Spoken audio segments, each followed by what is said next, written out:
And Barakta Yahweh, Barakatha, Yahweh Barakta Yahweh, Barakatha, Yahweh Ba'ashem, Rakakwadash. Double honor to the apostles, the elders. Salutations to you, sincere brothers, teaching in truth and in sincerity. This lesson will be entitled, In the Nick of Time. Lord will, you are edified. Lord will, we are the hopeful elect. Our deliverance will be extremely dramatic.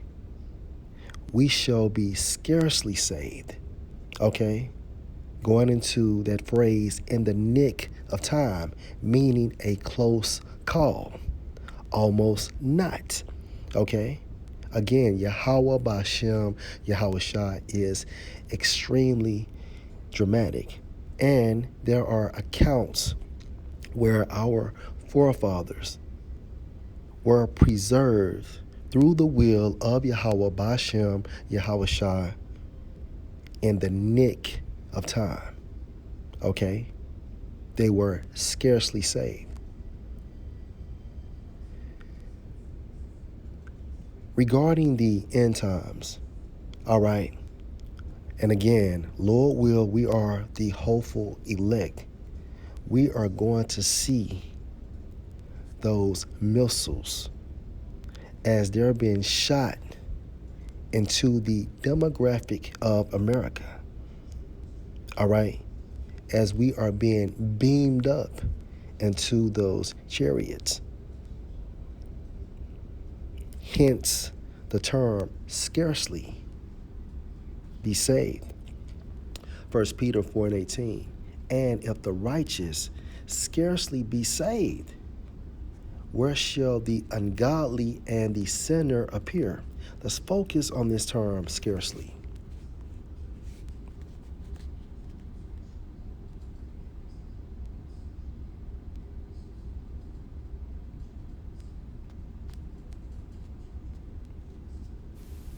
Strong's G 3433, Malis. And according to outline of biblical usage, with difficulty, hardly, not easily, all right? However, when we examine this word according to the New Oxford American Dictionary, it means, the focal point for this lesson, almost not. Hence, in the nick of time. And again, even when you examine the scriptures, there are accounts when our forefathers were scarcely saved. For example, Genesis chapter 22 and verse 1. And it came to pass after these things that the Most High did tempt Abraham and said unto him, Abraham, and he said, Behold, here I am. Verse 2.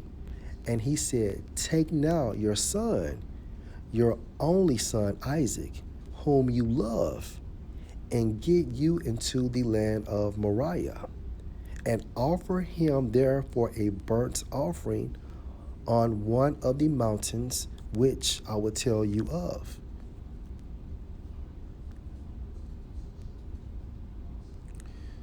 And Abraham rose up early in the morning and saddled his ass, and took two of his young men with him, and Isaac his son, and clave the wood for the burnt offering, and rose up and went unto the place of which the Most High had told him. Then on the third day Abraham lifted up his eyes and saw the place afar off. And Abraham said unto his young men, Abide you here with the ass, and I and the lad will go yonder and worship, and come again to you. Do you see the faith that our forefather Abraham had? Hence, And I and the lad will go yonder and worship and come again to you. That is an example of extreme faith. Let's continue. And Abraham took the wood of the burnt offering and laid it on Isaac his son. And he took the fire in his hand and a knife, and they went both of them together. And Isaac spoke unto Abraham his father and said, My father. And he said, Here am I, my son. And he said, Behold, the fire and the wood, but where is the lamb for a burnt offering? And Abraham said, My son, the Most High will provide himself a lamb for a burnt offering.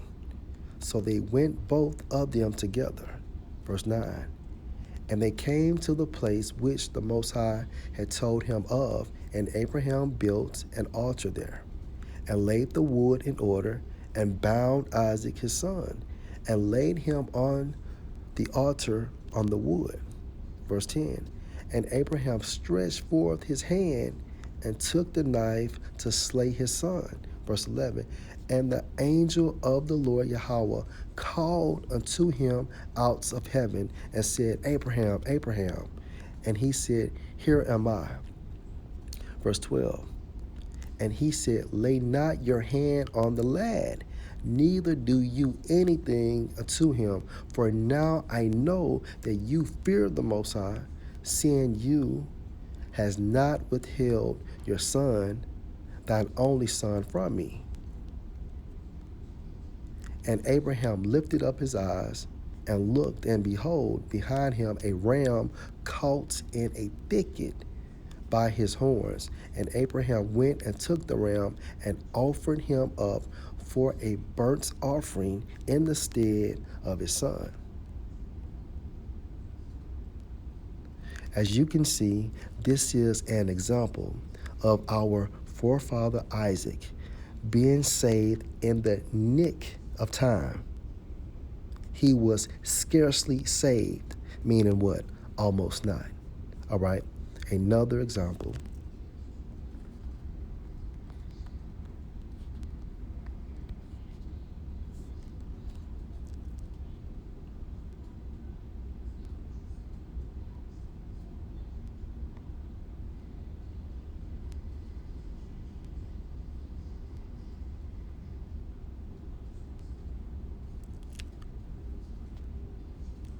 Now, this is going into the account when our forefather Jacob supplanted our forefather Isaac for the blessing, which is the kingdom of heaven.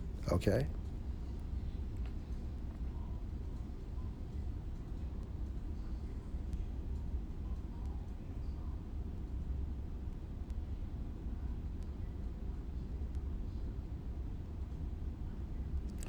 Let's start at Genesis 27 and 19. And Jacob said unto his father, I am Esau, your firstborn.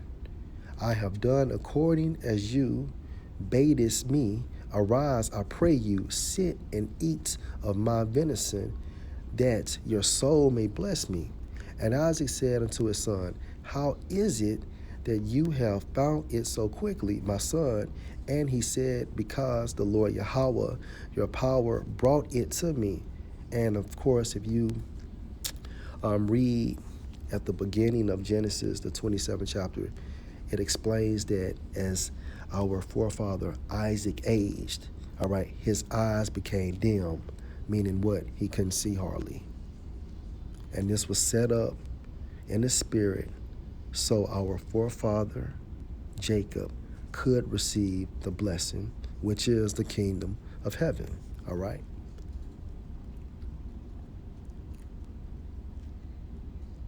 Verse 21.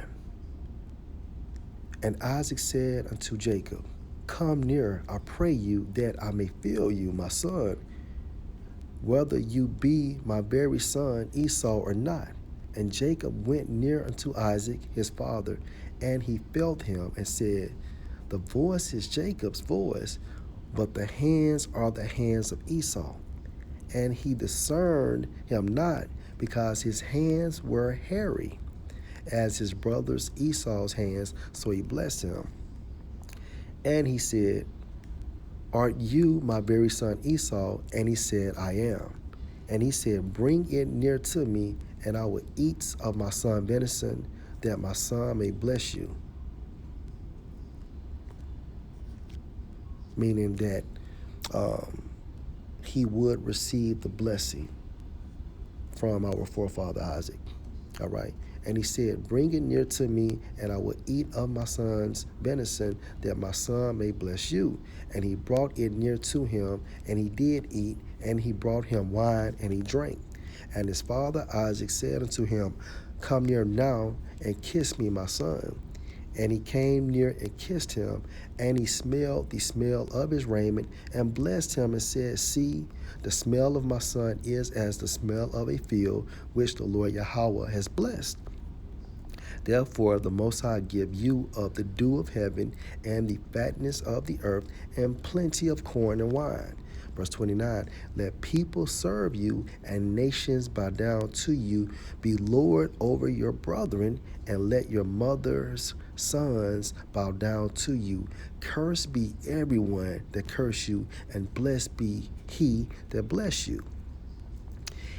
And it came to pass, as soon as Isaac had made an end of blessing Jacob, and Jacob was yet scarce gone out from the presence of Isaac his father, that Esau his brother came in from his hunting.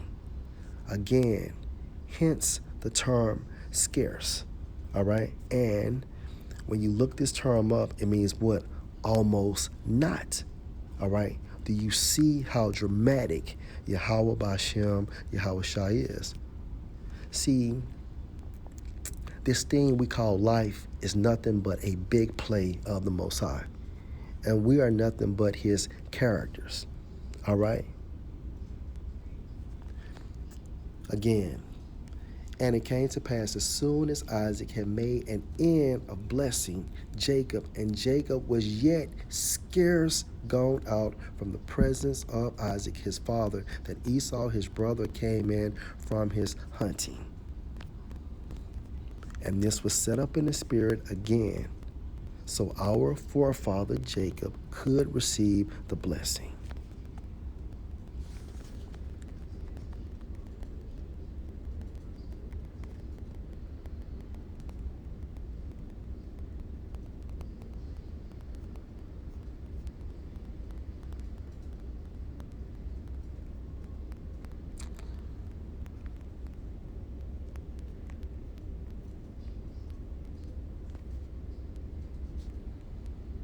So one more I wanted to get, see if I can remember the wording.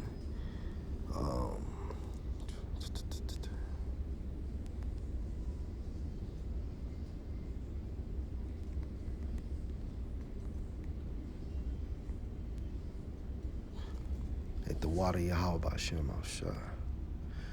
Romans 15:4. For whatsoever things were written afore were written for our learning, that we through patience and comfort of the scriptures might have hope.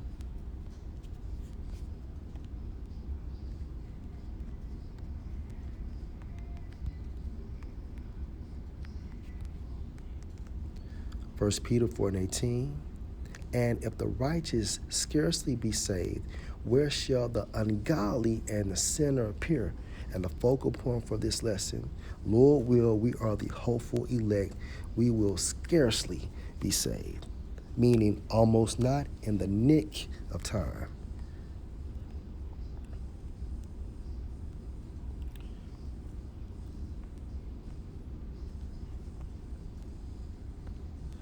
Okay, and this clip comes from Quantum of Solace, and also dear YouTube. This clip is used for fair use purpose only, okay? However, in this scene, in order for James Bond to save himself, he had to face a possibility where he possibly had to sacrifice this lady in order to save himself.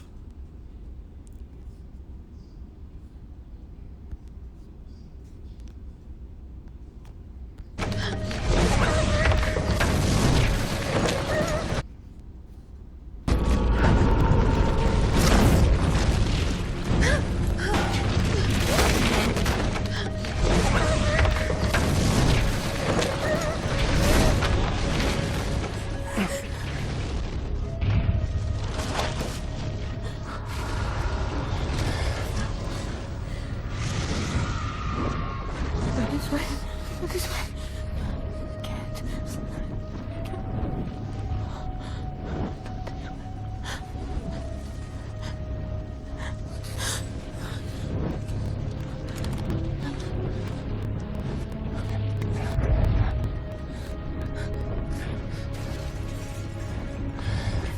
Like I said, take a deep breath. Make it count.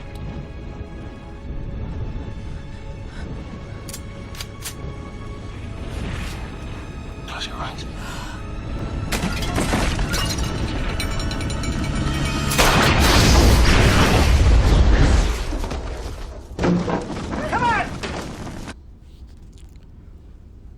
This is an example of scarcely being saved.